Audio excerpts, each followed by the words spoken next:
En tanto, Arabia Saudí rechazó ser miembro no permanente del Consejo de Seguridad de la ONU por la inacción del organismo en casos como Siria. Desde el principio de la guerra en Siria, uno de los principales apoyos de los rebeldes opuestos al presidente Bashar al-Assad ha sido Turquía. Sin embargo, ahora son precisamente los insurgentes más radicales los que se están convirtiendo en una amenaza cada vez más seria para este país.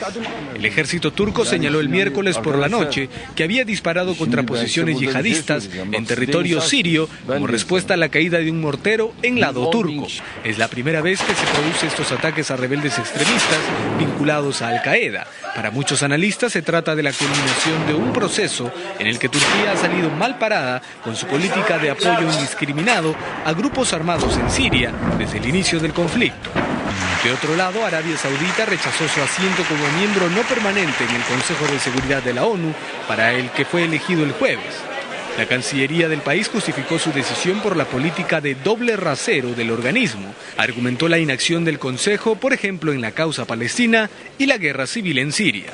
Sin embargo, el secretario general de la ONU, Ban Ki-moon, ha manifestado que no ha recibido hasta el momento una notificación oficial de Arabia Saudí sobre su renuncia. Rusia, por su parte, mostró sorpresa por la medida y Francia expresó su simpatía con los árabes al compartir su frustración.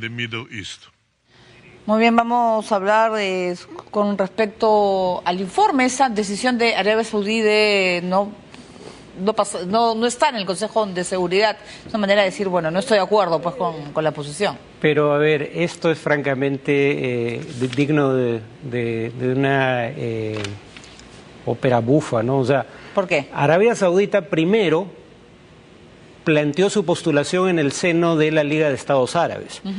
Porque la Liga de Estados Árabes postula a Arabia Saudita es que la Asamblea General de Naciones Unidas vota masivamente en favor de Arabia Saudita, porque era el candidato único de esa liga y era el representante luego entonces de los países árabes en el Consejo de Seguridad. Y una vez que hace campaña para ser elegido en la Liga Árabe y luego en la Asamblea General, recién cae en cuenta de que el Consejo de Seguridad no cumple con sus funciones, cosa que muchas veces es cierta, pero no siempre, y decide no participar. O sea, una posibilidad es que haya habido discusiones internas dentro del gobierno saudita y que haya habido siempre un sector que no quería participar por una razón obvia. Y es que un país que está en el Consejo de Seguridad puede ser objeto de mayor escrutinio público por el sistema de Naciones Unidas, y el gobierno de Arabia Saudita tiene prácticas que son claramente lesivas a los derechos humanos, como, digamos, la tortura contra presos políticos o la falta de derechos para las mujeres.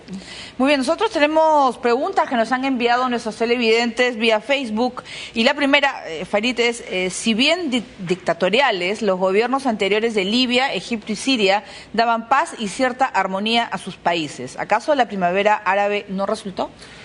El punto aquí es que esto es un proceso y habría que esperar el final del proceso. La primavera árabe, el término primavera se usa por analogía con la primavera de los pueblos en 1848 en Europa. Habría que recordar que todas esas primaveras democráticas europeas de 1848 fracasaron en el momento. Décadas después recién surgen democracias en Europa occidental. Entonces, esto hay que verlo como un proceso, no es sí o no. Habría que ver hacia dónde van. Y la transición suele tener momentos de, digamos, inestabilidad. Habría que recordar que la transición democrática en el Perú estuvo asociado al surgimiento de Sendero. Claro. ¿No?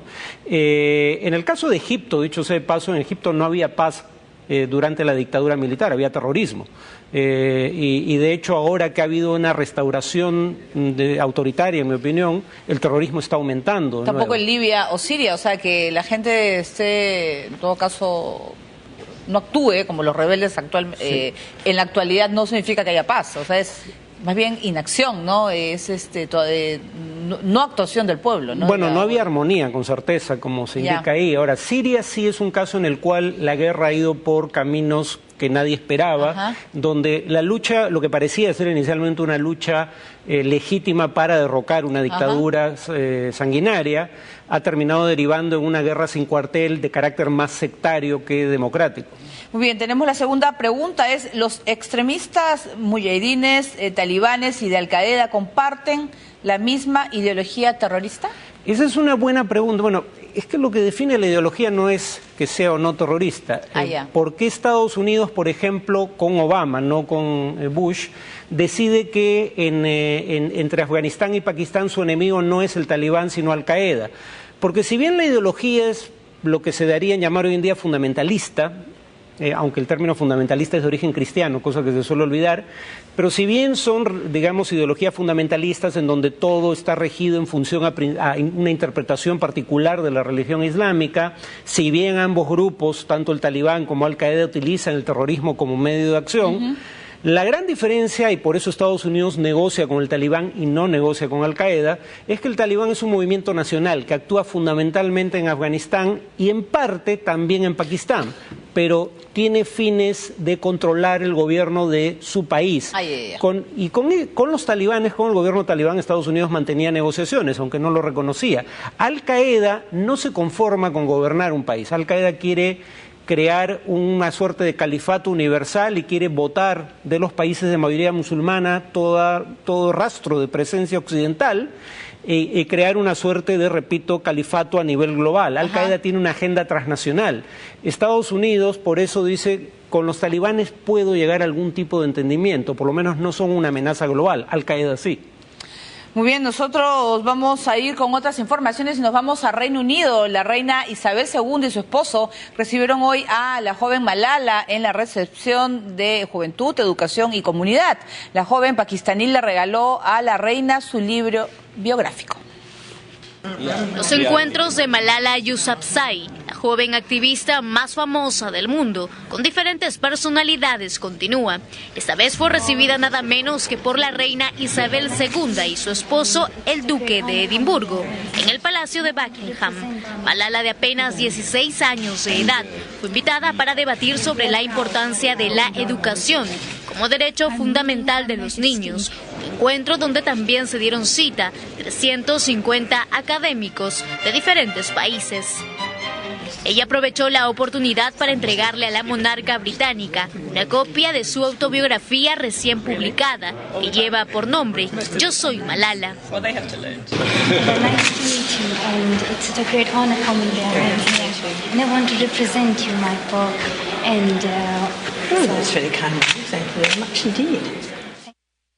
Malala ha vivido en Gran Bretaña desde que fue llevada para realizarle una cirugía mayor, después de que los talibanes le dispararon en la cabeza en su Pakistán natal, a causa de sus esfuerzos por promover la educación de las niñas.